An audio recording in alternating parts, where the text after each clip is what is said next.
En 1656, quelque chose d'extraordinaire se produisit. Un jeune philosophe juif d'Amsterdam décida de faire l'impensable. Il écrivit une lettre à l'homme le plus puissant du monde religieux, le pape. Son nom était Baruch Spinoza. Et il n'avait aucune crainte de mourir, en réalité. Il s'attendait même à mourir. Car ce qu'il avait écrit dans cette lettre était si explosif, si dévastateur pour l'Église, qu'il savait qu'il n'y aurait pas d'autre réponse possible. La réponse arriva. Ce ne fut pas une invitation à un débat théologique, pas une réfutation intellectuelle, pas même une lettre de retour. Ce fut un ordre d'exécution. Le pape voulait Spinoza mort.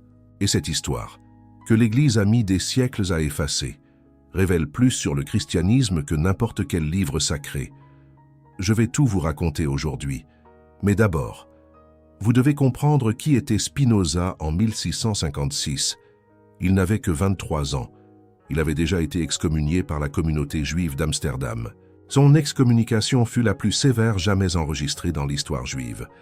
Ils utilisèrent des mots comme « maudit le jour » et « maudit la nuit »,« maudit quand il dort » et « maudit quand il se réveille »,« maudit quand il entre » et « maudit quand il sort ». Personne ne devait lui parler. Personne ne devait l'aider. Personne ne devait s'approcher de lui à moins de 4 coudées. Il était, pour ainsi dire, un mort-vivant social. Mais Spinoza ne s'arrêta pas. L'excommunication juive n'était que le commencement. Il avait des choses plus grandes en tête, des questionnements plus importants, des cibles plus élevées. Si les Juifs l'avaient chassé pour avoir questionné l'Ancien Testament, que se passerait-il s'il questionnait le Nouveau? Si les rabbins voulèrent le faire taire, que ferait le pape? Spinoza décida de le découvrir. La lettre qu'il écrivit au pape n'était pas une demande d'audience, pas une supplique pour un dialogue. C'était une démolition systématique de tout ce que l'Église prétendait être vrai. Spinoza commença par attaquer le concept de révélation divine. Il affirmait que la Bible n'était pas la parole de Dieu, mais la parole d'hommes, des hommes faillibles, des hommes avec des agendas politiques, des hommes qui avaient déformé, édité et fabriqué des textes pour servir leurs propres intérêts. Cela aurait déjà été suffisant pour une condamnation, mais Spinoza ne faisait que commencer. Il attaqua ensuite la divinité du Christ, pas avec grossièreté, mais avec logique. Il argumentait que si Dieu était parfait et infini, il ne pouvait pas devenir humain, car devenir humain impliquait une limitation. Et Dieu ne pouvait pas se limiter sans cesser d'être Dieu.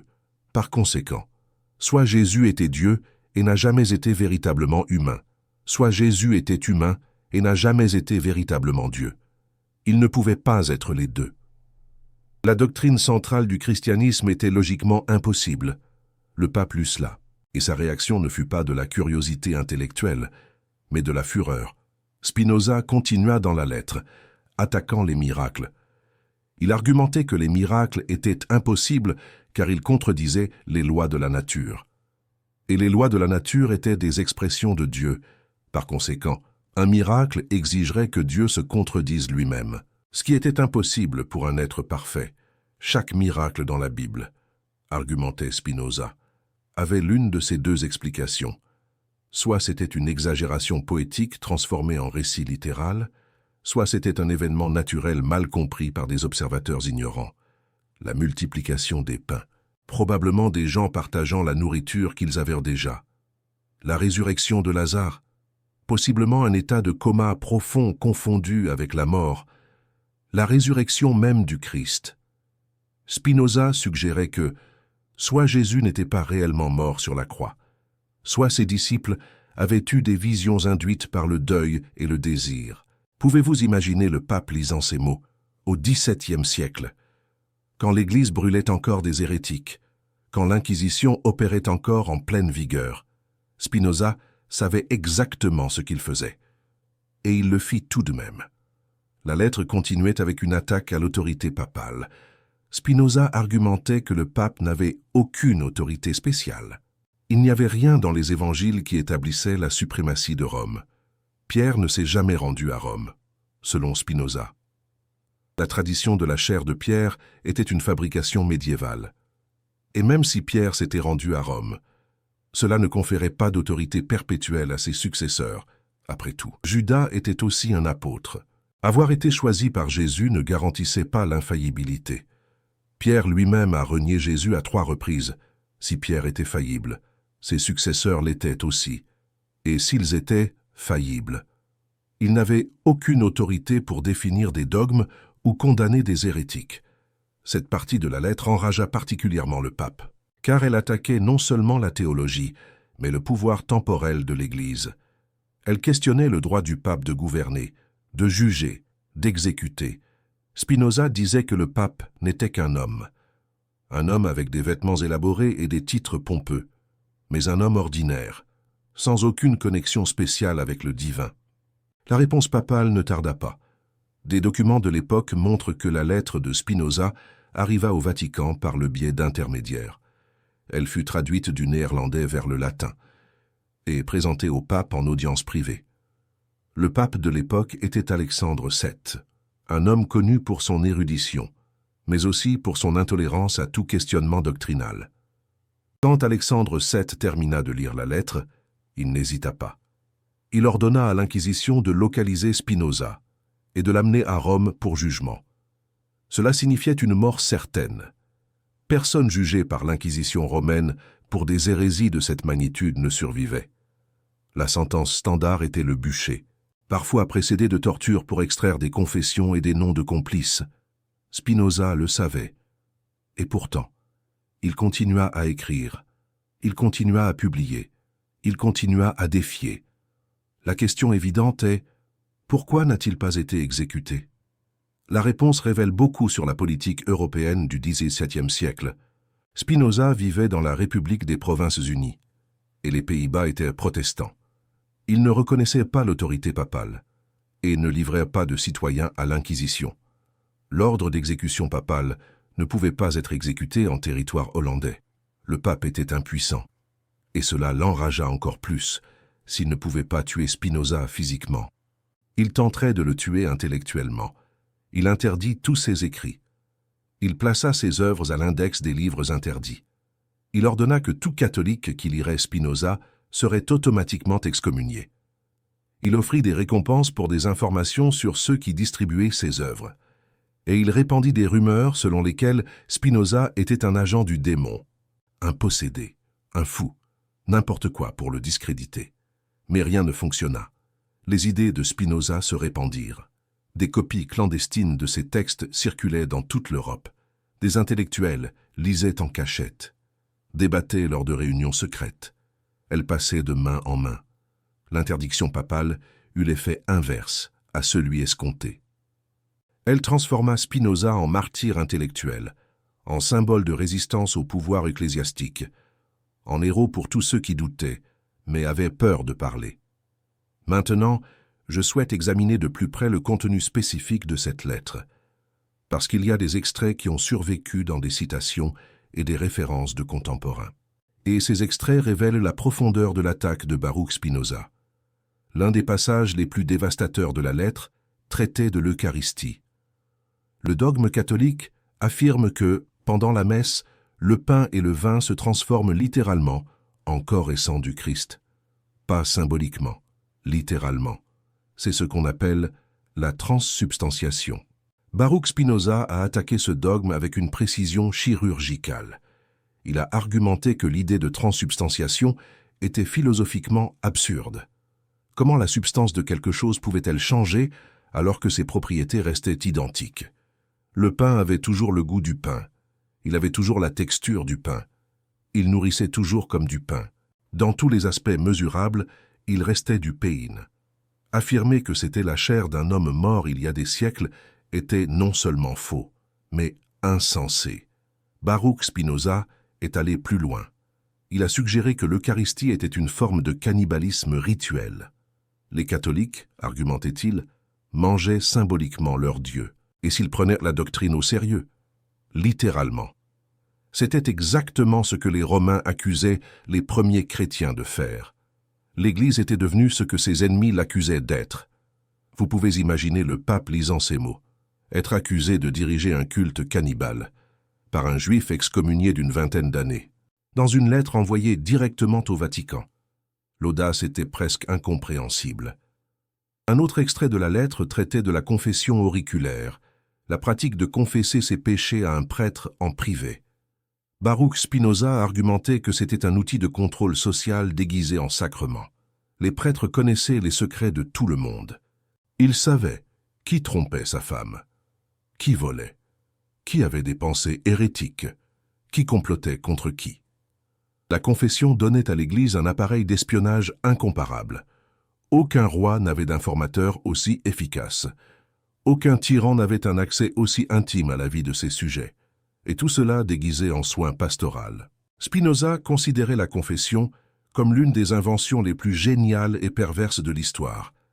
Transformer la culpabilité en obéissance, la peur en dépendance, le péché en contrôle.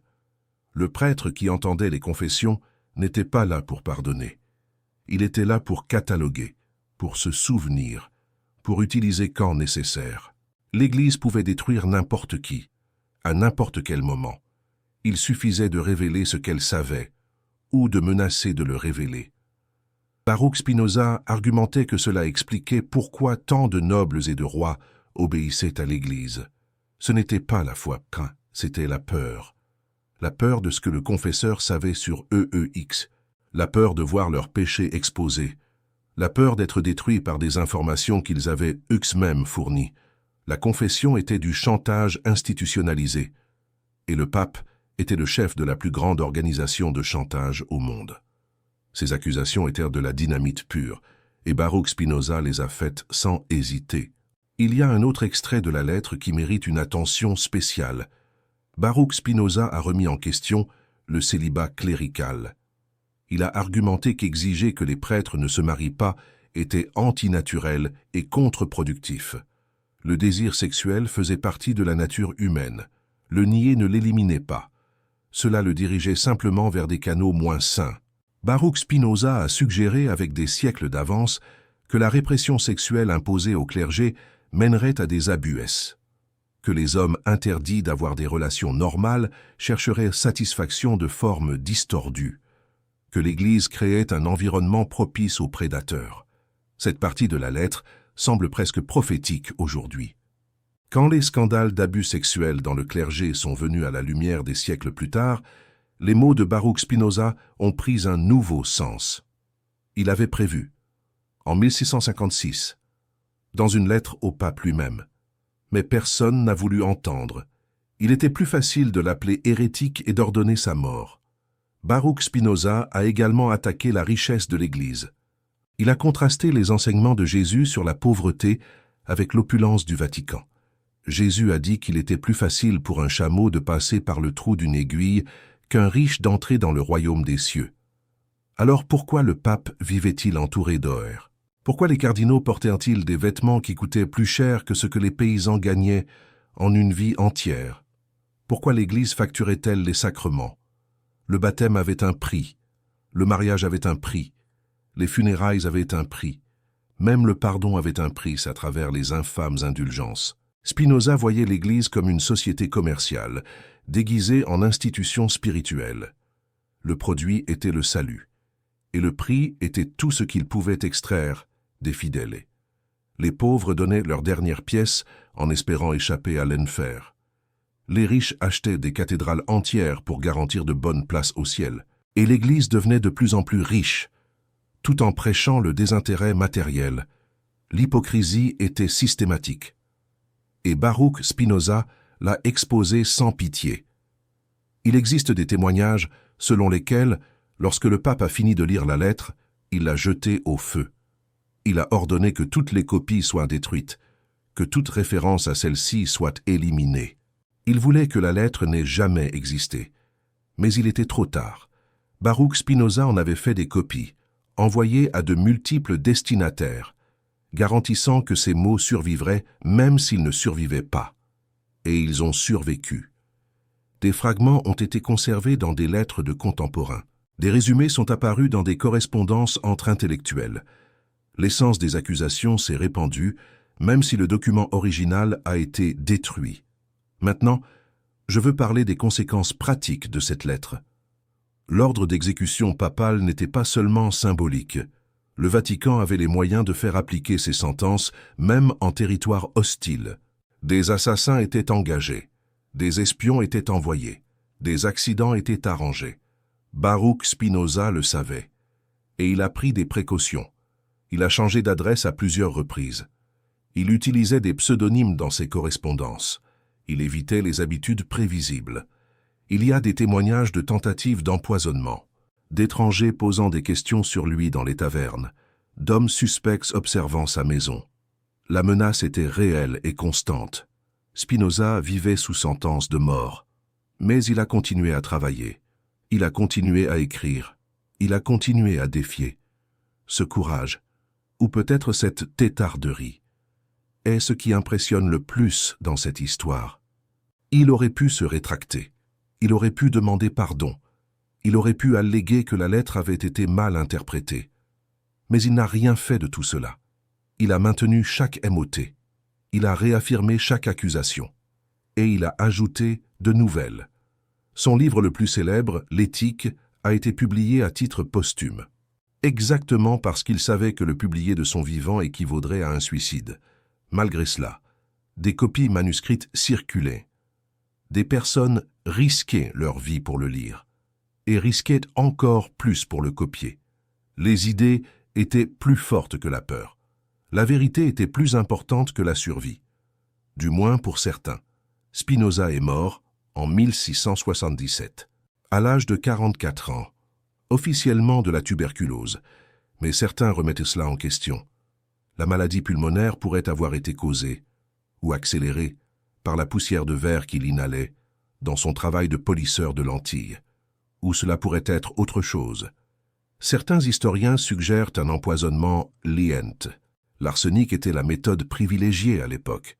Il provoquait des symptômes qui pouvaient être confondus avec des maladies naturelles, et il était presque impossible à détecter. Il n'y a pas de preuve que Spinoza a été empoisonné, mais il n'y a pas non plus de preuve qu'il ne l'ait pas été. L'Église avait une raison, elle avait les moyens, et elle en avait la volonté. Ce que nous savons avec certitude, c'est qu'il est mort jeune, et que ses idées ont continué à terroriser l'Église pendant des siècles. Maintenant, je veux examiner pourquoi la lettre de Spinoza était si menaçante. Ce n'était pas la première critique de l'Église. Luther avait fait les siennes, des décennies auparavant. Calvin avait fondé une nouvelle religion basée sur des critiques du catholicisme. Pourquoi Spinoza était-il différent? La différence était la méthode. Luther a critiqué l'Église au nom d'une autre version du christianisme. Calvin a offert une alternative. Spinoza n'offrait aucune alternative religieuse. Il ne disait pas que l'Église se trompait sur des détails. Il disait que la prémisse entière était fausse, qu'il n'y avait pas de Dieu personnel, qu'il n'y avait pas de révélation, qu'il n'y avait pas de vie après la mort, qu'il n'y avait pas de salut, que tout ce que la religion offrait était une illusion. C'était beaucoup plus dangereux que Luther, parce que cela ne pouvait pas être coopté. Cela ne pouvait pas être transformé en une nouvelle secte. Cela ne pouvait pas être absorbé par le système. C'était la négation totale du système. Et l'Église ne savait pas comment gérer cela. Contre les hérétiques qui voulaient réformer l'Église, il y avait des solutions. Débat, cooptation, élimination sélective. Mais contre quelqu'un qui rejetait l'idée même de religion, la seule ressource était le silencement total, physique si possible, intellectuel quand le physique échouait. L'Église a essayé les deux avec Spinoza, et a échoué dans les deux cas. Je veux maintenant parler du contexte unique qui a permis à Spinoza de survivre. La République des Provinces-Unies du XVIIe siècle était un cas extraordinaire en Europe. C'était une république dans un continent de monarchie. Elle était majoritairement protestante, mais tolérait d'autres religions. Elle avait la presse la plus libre du monde. Elle publiait des livres qui seraient brûlés partout ailleurs. Cette petite nation, construite sur des terres volées à la mer, est devenue le refuge de penseurs persécutés. Descartes y a vécu, John Locke s'y est exilé, Pierre Bayle y a publié, et Spinoza y est né et mort. Ce n'était pas une coïncidence. La République des Provinces-Unies était le seul endroit en Europe où un homme pouvait questionner Dieu et survivre. Le pape le savait, et cite la République des Provinces-Unies pour cela. Plusieurs bulles papales ont condamné la République pour sa tolérance. L'Église voyait la liberté de penser comme une maladie, et la République des Provinces-Unies était le foyer de l'infection. Spinoza était le symptôme le plus visible de cette maladie, et le pape voulait la guérir par le feu, mais il ne pouvait pas. Et le pouvoir temporel de l'Église avait des limites, et ces limites étaient les frontières hollandaises. À l'intérieur de ces frontières, Spinoza était protégé, pas complètement en sécurité, parce que des assassins pouvaient traverser les frontières, mais légalement protégé. Aucun tribunal hollandais n'exécuterait les ordres papaux. Aucun fonctionnaire hollandais n'arrêterait un citoyen pour hérésie définie par Rome. C'était la grande ironie, la même réforme que Luther avait initiée, en critiquant l'Église au nom d'une autre version du christianisme, a créé les conditions pour que Spinoza rejette tout le christianisme. Les protestants qui avaient lutté contre Rome protégèrent maintenant quelqu'un qui luttait contre toute religion, peut-être sans réaliser ce qu'ils protégeaient, ou peut-être réalisant et préférant avoir un athée vivant, plutôt que de donner la moindre satisfaction au pape. La politique fait d'étranges alliances. Maintenant, je veux parler de la vie personnelle de Spinoza après avoir envoyé la lettre. Il savait qu'il était devenu une cible, et a réorganisé sa vie en conséquence. Il a abandonné le commerce qu'il avait hérité de sa famille. Il a commencé à travailler comme polisseur de lentilles, un travail humble, mais qui permettait l'anonymat. Personne ne chercherait un philosophe dangereux parmi des artisans. Il vivait dans des chambres louées, jamais dans une maison à lui. Il déménageait fréquemment, parfois au milieu de la nuit. Il gardait peu de possessions. Tout ce qu'il avait tenait dans un coffre, pour pouvoir fuir rapidement si nécessaire. Il n'a pas accumulé de richesses.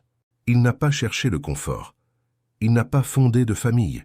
Il s'est consacré entièrement à la pensée et à l'écriture. Ses amis étaient peu nombreux, mais léaux. Des intellectuels qui risquaient leur propre réputation par association, des médecins, des avocats, des commerçants éclairés, des personnes qui valorisaient les idées plus que la sécurité. Il formait un réseau de protection silencieux. Il l'avertissait quand des étrangers posèrent des questions. Ils offraient un refuge quand c'était nécessaire. Il finançait discrètement ses besoins de base. Spinoza a refusé des offres de postes universitaires. L'université de Heidelberg l'a invité à être professeur. Il a décliné. Il savait qu'une position publique ferait de lui une cible plus facile, et que toute université pourrait être poussée à le faire taire. Il a préféré l'obscurité à l'exposition, la liberté à la sécurité institutionnelle. Ce choix a défini sa vie et a rendu possible son œuvre. Maintenant, je veux révéler quelques détails historiques sur la façon dont la lettre est parvenue au Vatican. Spinoza ne l'a pas envoyée directement. Cela serait impossible. Un juif excommunié n'avait pas accès aux canaux diplomatiques. La lettre est passée par des intermédiaires. Des spécialistes pensent qu'elle a été remise à un commerçant hollandais qui avait des affaires avec les États pontificaux. Ce commerçant, dont le nom a été délibérément effacé des registres, l'a remise à un cardinal à Rome. Le cardinal, probablement curieux du contenu, l'a lu d'abord et a été horrifié, mais aussi fasciné. Il n'a pas détruit la lettre. Il l'a transmise au pape, peut-être espérant une récompense pour avoir révélé une menace, peut-être genuinement préoccupé par l'hérésie qui se répandait, ou peut-être, et c'est de la spéculation, secrètement d'accord avec Spinoza et voulant que ses idées soient lues par l'homme le plus puissant de la chrétienté. Nous ne connaîtrons jamais la véritable motivation. Ce que nous savons, c'est que la lettre est arrivée et l'impact a été dévastateur. Alexandre VII était un pape intellectuel. Il lisait voracement. Il débattait philosophie avec des cardinaux. Il avait des prétentions à l'érudition. Et c'est précisément pour ça que la lettre de Baruch Spinoza l'a frappé si profondément. Il en comprenait les arguments et n'avait pas de réponse convaincante. La logique de Baruch Spinoza était impeccable. Ses conclusions pouvaient être rejetées. Mais ses raisonnements étaient difficiles à réfuter, pour un pape qui se voyait comme un intellectuel. C'était humiliant. Un jeune hérétique avait exposé les contradictions que lui-même évitait d'examiner. Il avait articulé des doutes qu'il supprimait. Il avait dit à voix haute ce qu'il ne murmurait que pour lui-même, lors de ses nuits d'insomnie. L'ordre d'exécution n'était pas seulement une punition pour hérésie, c'était une tentative de réduire au silence une voix, qui faisait écho à ses doutes intérieurs. Baruch Spinoza devait mourir non pas parce qu'il avait tort, mais parce qu'il pouvait avoir raison. Et cela, c'était insurmontable. Je veux maintenant parler de l'héritage de cette lettre. Bien que le document original ait été détruit, son impact a survécu. Les idées que Baruch Spinoza y exprimait ont été développées dans ses œuvres postérieures. Le traité théologico-politique a étendu nombre de ses arguments. L'éthique a systématisé la philosophie derrière eux, et des générations de penseurs ont été influencées. La critique biblique moderne a commencé avec Baruch Spinoza. L'idée d'étudier la Bible comme un document historique, et non comme un texte sacré, vient de lui. La notion que les livres bibliques ont été écrits par de multiples auteurs, à différentes époques, et non par ceux que la tradition mentionne, a été établie par Baruch Spinoza.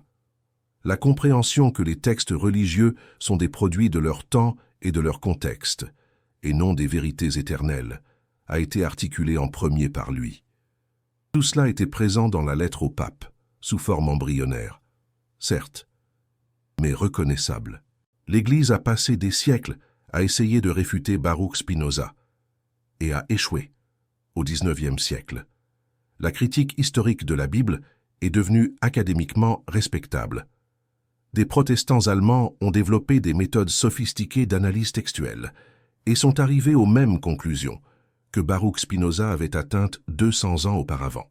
Les livres de Moïse n'ont pas été écrits par Moïse. Les évangiles n'ont pas été écrits par des témoins oculaires. Les épîtres de Paul ont été falsifiés par des éditeurs postérieurs. La Bible était une collection de textes humains, remplis de contradictions, d'erreurs et d'inventions. Exactement ce que Baruch Spinoza avait dit au pape en 1656. L'Église catholique a résisté à ces conclusions plus longtemps. Elle a interdit aux catholiques d'étudier la critique biblique jusqu'à une époque avancée du XXe siècle. Elle a excommunié les chercheurs qui appliquaient des méthodes historiques aux textes sacrés. Elle a maintenu la fiction que la Bible était infaillible et divinement inspirée.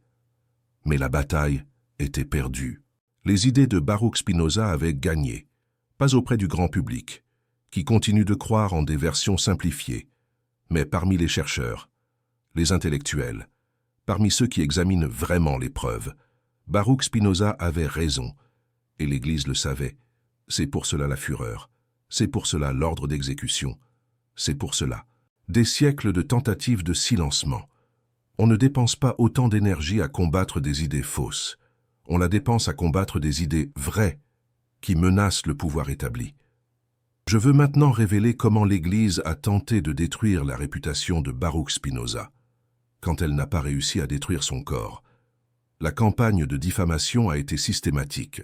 Des prêtres, dans leurs sermons, traitaient Baruch Spinoza de possédé par le démon.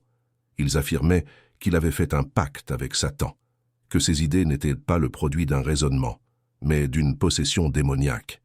Il était plus facile d'accepter que le diable parlait à travers Baruch Spinoza que d'admettre qu'un homme ordinaire avait réfuté l'Église. Des pamphlets circulaient, le décrivant comme un monstre.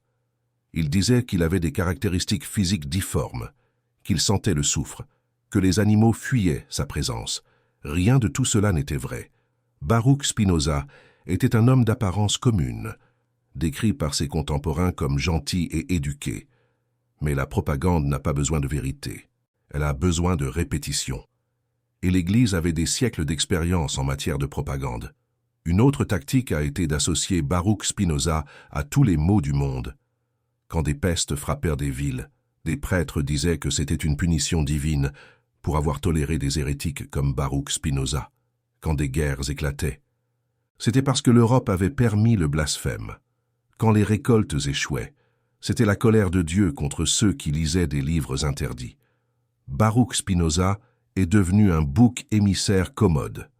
N'importe quel malheur pouvait être attribué à son existence, et n'importe quelle solution passait par son élimination. Cette propagande a fonctionné dans de nombreux endroits. Pendant des décennies, le nom Baruch Spinoza était synonyme de mal absolu. Dans les pays catholiques, des parents effrayaient leurs enfants avec des histoires sur le philosophe hérétique. Spinoziste était une insulte, comparable à sataniste. Mais dans les cercles intellectuels, la propagande a eu l'effet opposé. L'intensité des attaques suggérait que l'Église avait quelque chose à cacher. Si Baruch Spinoza n'était qu'un fou, pourquoi dépenser autant d'énergie à le combattre? Si ses idées étaient évidemment fausses, pourquoi ne pas simplement les ignorer? La persécution féroce était une admission implicite, qu'il y avait de la vérité dans ce qu'il disait. Et cela a attiré plus de lecteurs, pas moins. Des copies interdites de ses œuvres sont devenues des objets de désir. Des intellectuels payaient des fortunes pour des manuscrits clandestins. Le fruit interdit était irrésistible. L'Église, en essayant de faire taire Baruch Spinoza, a amplifié sa voix. C'est une leçon que les tyrans n'apprennent jamais. Interdire des idées ne fait que les rendre plus attrayantes. Brûler des livres ne fait que garantir qu'ils seront mémorisés. Tuer des penseurs ne fait que les transformer en martyrs. La persécution est la meilleure propagande, et Baruch Spinoza a reçu la meilleure propagande possible, un ordre d'exécution du pape lui-même. Je veux maintenant faire une réflexion sur ce que cette histoire signifie pour nous aujourd'hui. Nous vivons dans un monde où remettre en question la religion n'entraîne plus d'exécution, du moins dans la plupart des pays. Nous pouvons dire ouvertement ce que Baruch Spinoza a dit en secret, et nous ne serons pas brûlés pour cela. Mais les structures de pouvoir que Baruch Spinoza a critiquées, existantes encore, l'Église est toujours riche, elle exerce toujours une influence politique, elle promeut toujours des doctrines qui contredisent la raison, elle résiste toujours à la remise en question. L'ordre d'exécution ne peut plus être exécuté. Mais le désir de faire taire les critiques persiste, et sous des formes plus subtiles, à travers la pression sociale, des accusations de manque de respect, des allégations d'intolérance. Celui qui critique la religion aujourd'hui est fréquemment accusé d'être agressif, d'attaquer des personnes innocentes, de manquer de respect aux traditions sacrées. C'est une version adoucie de l'ancienne accusation d'hérésie. Elle ne mène plus au bûcher, mais vise toujours le silencement. Baruch Spinoza ne s'est pas laissé faire taire. Il en a payé le prix. Il a vécu isolé. Il a enchaîné les petits boulots, les métiers manuels, pour survivre. Il ne s'est jamais marié. Il n'a jamais connu la reconnaissance de son vivant.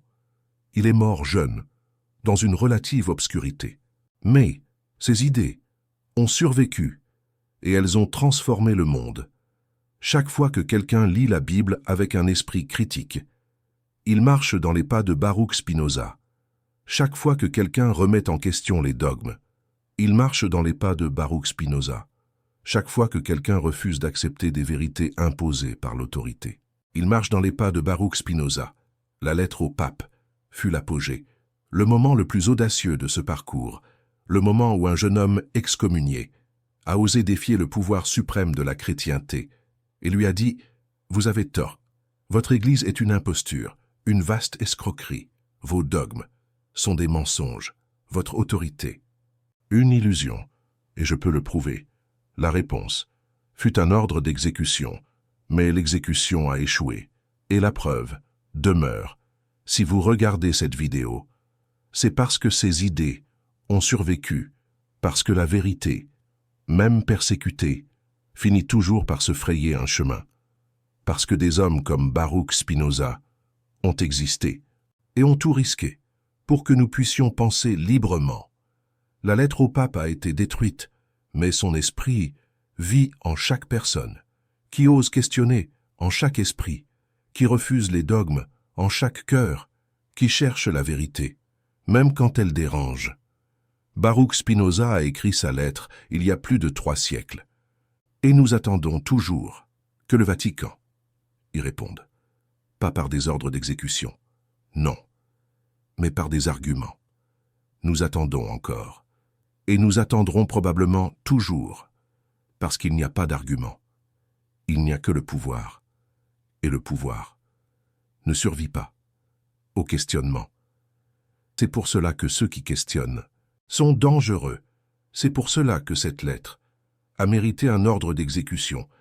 C'est pour cela que vous devez connaître cette histoire, si vous voulez en savoir plus sur les idées qui ont failli coûter la vie à Baruch Spinoza. Laissez un commentaire ci-dessous, si vous voulez comprendre pourquoi l'Église craignait tant un philosophe. Abonnez-vous à la chaîne. Et si cette vidéo aussi vous a ouvert les yeux sur des vérités qu'on aurait préféré garder cachées, partagez-la, non pas pour attaquer la foi de qui que ce soit, mais pour honorer la mémoire de celui qui a risqué sa vie pour que nous puissions penser. Baruch Spinoza a envoyé sa lettre au pape. La réponse fut le silence et une menace de mort. Mais le silence n'a pas réduit au silence et la mort n'a pas tué. Les idées vivent et maintenant, vous les connaissez aussi. À la prochaine vidéo, continuez à questionner, continuez à chercher. Et rappelez-vous, si une idée mérite un ordre d'exécution, elle mérite probablement d'être entendue.